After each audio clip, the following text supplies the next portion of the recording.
Morning all dear friend, welcome back to my channel Moumita Basak. তোমাদের কিছু কথা বলা খুবই জরুরি। উই অল ওয়ান জাস্টিস, আমরা সকলে জাস্টিস চাই। আমি কালকে কিছু কথা বলেছি যে আমার সবেতেই দুঃখ হয়, সব ঘটনাতেই কষ্ট হয়। তার মানে এই না যে আমার এই ঘটনাটাতে কষ্ট হয়নি, প্রচুর প্রচুর কষ্ট হয়েছে। আমার সব ঘটনাতেই কষ্ট হয়। তো তোমরা কেউ কেউ, সবাইকে বলছি না, প্রত্যেকটা মানুষ অনেক ভালো, তো কেউ কেউ আছে যারা কোনো কারণে, কোনো পার্সোনাল কারণে, কোনো কারণে মানুষকে নিজের শত্রু বানিয়ে ফেলছে সোশ্যাল মিডিয়ায়। তো তারা, তুমি ভালো কাজ করো, খারাপ কাজ করো, ঠিক কাজ করো, যাই করো, তারা তোমার নিন্দা করবেই। যারা জোর জবরদস্তি কাউকে শত্রু বানিয়ে ফেলে, তো তাদের মুখের কথা আমার মুখের কথায় বসিও না। আচ্ছা, তাহলে তোমরা কি আশা করো? আমার কি বলা উচিত? যে আমার শুধু এই ঘটনাটাই কষ্ট হয়েছে যখন কোনো গ্রামের কোনো মহিলার সাথে ঘটে, বা কোনো অন্য কোনো জায়গার কোনো মহিলার সাথে ঘটে, অন্য স্টেটের বা এখানকার কোনো গ্রামে গঞ্জে কোনো ঘটনা ঘটে, বা খুব গরিব মানুষের সাথে, বা যে শিক্ষিত নন, গরিব ঘরের কোনো মহিলার সাথে ঘটনা ঘটে, আমার কষ্ট হয় না? এটা বলা উচিত ছিল। তখন প্রতিবাদ করা উচিত না, কেউ করো না, এটা বলা উচিত ছিল। কি বলা উচিত ছিল? আমি ভুলটা কি বলেছি? যে আমার কাছে প্রত্যেকটা, এই ধরনের প্রত্যেকটা ঘটনাই বেদনাদায়ক, প্রচুর প্রচুর প্রচুর বেদনাদায়ক। সেটা বলা কি উচিত নয়? শুধু একটা ঘটনাই বেদনাদায়ক? হ্যাঁ, এই ঘটনাটা অনেক অনেক বেশি খারাপ লেগেছে। কেন? এটা একদম বলতে গেলে আমার জন্মস্থানের পাশে বলো, সামনাসামনি বলো, এখান থেকেও খুব বেশি দূরে যে না, তা নয়। কিছুদিন আগেও আমি সেই হসপিটালে গেছিলাম, আমার তো খুবই চেনা চেনা লাগছে, জানি না। আমি দুবার গেছিলাম। একবার হচ্ছে, তোমরা জানো, আমি চাই আমার কিছু জিনিস দান করতে, যে কেন নষ্ট হবে আমি চলে গেলে এই দুনিয়া ছেড়ে, কিছু জিনিস আমি দান করে দেবো। আমার মানে যেটা দান করার, যেগুলো দান করা যায় আমি দান করে দেবো, অঙ্গ প্রত্যঙ্গ যেগুলোই হোক। সেজন্য আর একটা কানের জন্য গেছিলাম। আমার খুব চেনা চেনা লাগছে। আমি যেদিন গেছিলাম অনেকক্ষণ ঘুরেছি ভেতরটায়, প্রায় 1 ঘন্টার মতন ছিলাম। একবার এনাকে জিজ্ঞেস করছি, একবার ওনাকে জিজ্ঞেস করছি, একবার অমুক নার্স দিদিমণিকে ডেকে জিজ্ঞেস করছি কোথায় যেতে হবে, কি করতে হবে। তা যাই হোক, তো ওর জন্য নানান রকম কারণে, তারপর ডাক্তার একজন, এরকম নানান রকম কারণে হয়তো একটু বেশি জিনিসটা আঘাত করছে। কিন্তু কষ্ট সবসময় হয়, আমি প্রতিবাদ সবসময় করি। হ্যাঁ, রাস্তায় নেমে করতে পারিনি, তার অনেকগুলো কারণ আছে। এক হচ্ছে, দেখো, যারাই রাস্তায় নেমেছে, তোমরাও জানো, আমিও জানি, কেউ কিন্তু একা যায়নি। তার মানে এই না যে আমি একা ভয় পাই। ভয় কেন পাবো? তোমরা খুব ভালো মতন জানো আমি একা একা দুনিয়া ঘুরে বেড়াই। একটা টাইমে আমি একা একা দুনিয়া ঘুরে বেড়েছি কাজের থ্রুতে। আমার সাথে আমার বাবাও যায়নি, আমার মা কোনোদিন আমার সাথে ছিলেনও না, সে তো পালিয়ে বেঁচেছেন। কারো যাওয়ার প্রশ্নই ওঠে না। ব্যাপারটা সেরকম না। এটা একটা একটা জিনিস যার সাথে কেউ না কেউ সবাই গেছে। কেউ বয়ফ্রেন্ডের সঙ্গে গেছে, কেউ গার্লফ্রেন্ডকে সঙ্গে নিয়ে গেছে, কেউ মাকে সঙ্গে নিয়ে গেছে, কেউ দাদাকে সঙ্গে নিয়ে গেছে, কেউ ভাইকে সঙ্গে নিয়ে গেছে, কেউ বন্ধু বান্ধবের গ্রুপ গেছে, কেউ ফেসবুক গ্রুপ গেছে, কেউ হোয়াটসঅ্যাপ গ্রুপ গেছে, একটা গ্রুপ গ্রুপ গেছে। সবার সাথে কথা বলার, কোনো প্রবলেমে পড়ার, কিংবা যখন রাত্রিবেলা বা ভোর রাত্রে বাড়িতে ফিরবে, একসাথে ফিরবে। আমার সেরকম কোনো ব্যাপার নেই। এই বাড়ির গেটে কত রকমের প্রবলেম তোমরা জানো। ঢোক একটা যে বড় তালা লেগে যায়, তারপরে আর ঢোকা যায় না। আমাকে সকাল অন্তত 9টা 10টা অবধি অপেক্ষা করতে হবে, যতক্ষণ কেউ না উঠবে আমি ঢুকতে পারবো না। এরকম নানান রকম বাধ্যবাধকতা আছে, যার জন্য আমাকে অনেক কিছু ভাবতে হয়, যে আমি বেরোবো তো, কিন্তু ঢোকার সময় কি করে ঢুকবো, চলে তো গেলাম, ফেরার সময় কি করে ফিরবো। কিংবা এত লোক, সবার সাথে কেউ না কেউ আছে, আমায় কি কেউ পাত্তা দেবে? আমার সাথে কি কেউ কথা বলবে? আরে যাচ্ছি ঠিক আছে, তবুও একটা প্রতিবাদে যাচ্ছি ঠিক আছে, তবুও একটা মানুষের সাথে মাঝে মধ্যে তো কথা বলতে ইচ্ছে করে। তা আমার সাথে তো কেউ নেই, তা আমি কার সাথে কথা বলবো? কোনো একটা কিছু হলে কাকে বলবো? আমারও তো কোনো প্রবলেম হতে পারে, আমিও তো একজন নারী। এমন তো না যে আমি নারী নই। এরকম অনেক রকম কারণ থাকে। সুযোগ পেলে এইসব জিনিসের জন্য আমায় বলতে হবে না, আমি সবার আগে এগিয়ে। কিন্তু ওই একটা জিনিসের জন্য আমি পিছিয়ে যাই, যে আমার সাথে কেউ নেই, আমি একা। তো এই হলো একটা কথা। আমার প্রত্যেকটা জিনিসে দুঃখ হয়, এটাতেও আমি খুব খুব খুব খুব দুঃখিত। আরেকটা কথা, তোমরা যারা ভিউর জন্য মেয়েটার ছবি, মেয়েটার নাম প্রকাশিত করছে, এগুলো করো না। মেয়েটার নাম আমিও জানি, ছবি, কিছু পোস্ট কোনো একটা থ্রুতে আমার কাছেও 2-1টা এসছে, কিন্তু আমি শেয়ার করিনি, কোনোদিনও করিনি। তোমরা তো ভিউ, এটা ভেবো না যে তোমরা এটা করে ভিউ কামাচ্ছ বলে আমার হিংসা হচ্ছে। আরে ভিউ তো তোমরা অনেক কিছু করেই কামাও। সকাল থেকে রাত অবধি অনেকে নিন্দা চর্চা করে কামায়, অনেকে কন্ট্রোভার্সি নিজেই লেখে যে আমরা কন্ট্রোভার্সি করছি। হ্যাঁ, কন্ট্রোভার্সি দিয়ে ভিডিও করো, তাতেও ভিউ কামাও। তো এই সেন্সিটিভ ব্যাপারগুলোতে না নাই কামালে, এই এক একটা ব্যাপারে না কামালে তো কিছু যাবে আসবে না। এতে হিংসা করার কিছু নেই। কামানোর তো অনেক ব্যাপার আছে, তোমাদের কাছে অনেক টপিক আছে, অনেক আলোচনা সমালোচনা আছে যেগুলো করে তোমরা ভিউ কামাও। তো এগুলো যেখানে টিভিতে বলছে, নিউজে বলছে, পুলিশরা বলছেন যে এগুলো করবেন না, এগুলো করবেন না, তো কী দরকার? কটা পয়সার জন্য, কটা ভিউর জন্য তোমরা নাম এভাবে বলে দিচ্ছ, তোমরা এরকম ছবি পোস্ট করে দিচ্ছ।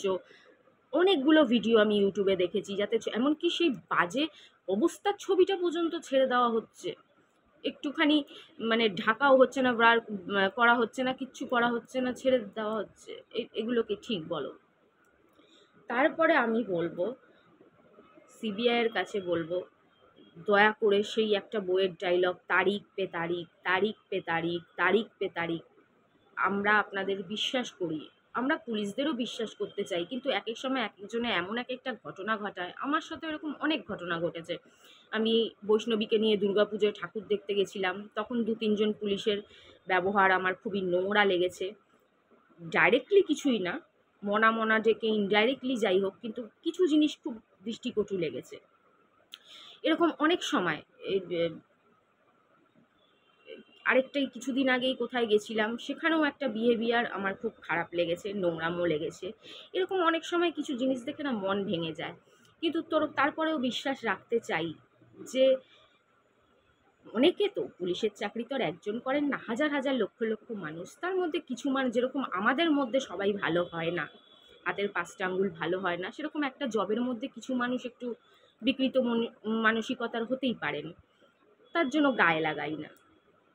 যারা একদম নিচু পোস্টের, ছোটোখাটো, তারা কিছু ভুলভ্রান্তি করতেই পারেন, ঠিক আছে, তার জন্য কি সবাই খারাপ? এটা বিশ্বাস করার চেষ্টা করি। আর আপনারাও এরকম রাখবেন যে আমরা যাতে আপনাদের উপর এরকমই বিশ্বাস করার চেষ্টা করি যে এক একটা বিচ্ছিন্ন ঘটনা হতেই পারে, কিন্তু সবাই খারাপ না। সিবিআইদেরও বলবো, স্যার তারিখ পে তারিখ, তারিখ পে তারিখ, আমরা আপনাদের উপর প্রচুর বিশ্বাস করি। আপনারা, কিছু ভালো কথাও শুনেছি, কিছু খারাপ কথাও শুনেছি, অনেক কেস হয় না, পড়ে রয়েছে, অনেক কেসের মীমাংসা হয়নি, আজও 10 বছর হয়ে গেল, 15 বছর হয়ে গেল, কিন্তু আর যেটাতেই যাই হোক, কিন্তু এটা খুব জরুরি জিনিস, এটা খুব মানে সেন্সিটিভ ব্যাপার, এটা খুব দুঃখজনক ব্যাপার। এই কেসটার যাতে মীমাংসা খুব শিগগিরই, খুব তাড়াতাড়ি হয়, এটাই আশা রাখবো। সবার ঘরে মা বোন আছে, মানে একটা মেয়ে ভাবুন, মা ভাবুন, বোন ভাবুন, দিদি ভাবুন, যাই ভাবুন, আমার মানে আন্তরিক হাত জোর করে, মানে কি বলবো, বুঝতে পারছি না কি বলবো, যে বলতে চাই যে দয়া করে এই কেসটার অন্তত যাতে মীমাংসা হয় আর খুব তাড়াতাড়ি হয়। আমরা সকলে জানতে চাই যে কে ছিল, কে ছিল, কি হয়েছিল, কি হয়নি, সমস্ত কিছুটা পুরোপুরি জানতে চাই। কেউ কেউ আবার নিউজ চ্যানেলে বলছেন যে তথ্য প্রমাণ যদি লোপাট না হয়ে গিয়ে থাকে তাহলে নিশ্চয়ই ধরা পড়বে। এরম কথা শুনে তো আরও খারাপ লাগছে। যদি যদি কিছুই একটু একটুও লোপাট হয়ে গিয়ে থাকে তাহলে কি ধরা পড়বে না?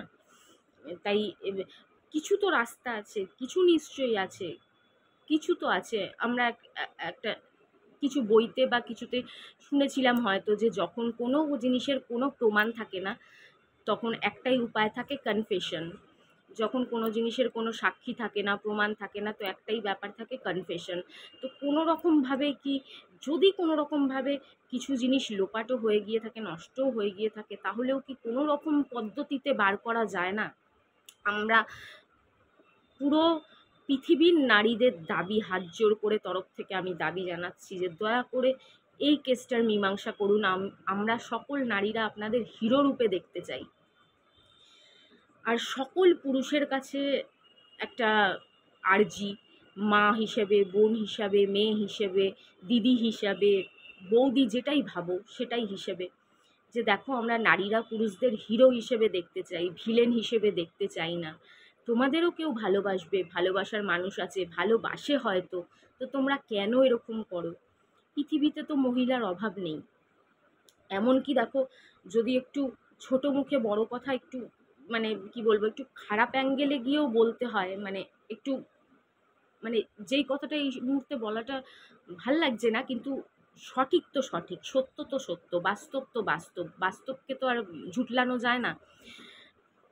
যদি সেরকমও মনে হয় যে বউকে দিয়ে নয়, গার্লফ্রেন্ডকে দিয়ে হচ্ছে না, কিছু হচ্ছে না, কিছু আলাদা চাই, তাহলেও তো অপশনের অভাব নেই ভাইয়েরা, দাদারা, তাহলেও তো অপশনের অভাব নেই। আজকাল পয়সা হলে, মানে বলতে জিনিসটা খারাপ লাগছে, কিন্তু বাস্তব তো বাস্তব। অনেক কম পয়সা দিয়েও সমস্ত কিছু, মানে কি বলবো আর, বুঝতেই পারছো, সবই তো পাওয়া যায়, সবই তো জোগাড় আছে। তাহলে কেন, কেন যে চায় না তাকে জোর করা? ভিলেন হয়েও না, বলে হিরো হয়ে দেখাও। আমরা সবাই সবাই হিরোকে পছন্দ করি, ভিলেনকে আমরা কেউ পছন্দ করি না। এরকম ঘটনা ভালো লাগে না, ভালো লাগে না, সত্যি ভালো লাগে না। মানে কি বলবো, আমার প্রতিবাদ করার ভাষা নেই, বলার ভাষা নেই। কখনো মাথা গরম হয়ে যাচ্ছে, মানে কি বলবো। যাই হোক, আর কিছু বলার নেই, এইটুকুনি বলবো, দয়া করে মানুষ তো বন্ধ করুন না প্রতিহিংসা, হিংসা, জ্বালা। এত কিসের জ্বালা? একটাই তো জীবন, ভালোবাসায় ভরিয়ে দিন না জীবনটা, নিজেরও ভরান, অন্যদেরও ভরান। এত কিসের? সেটা ইউটিউবের দর্শকদেরও বলছি, সবাইকে বলছি।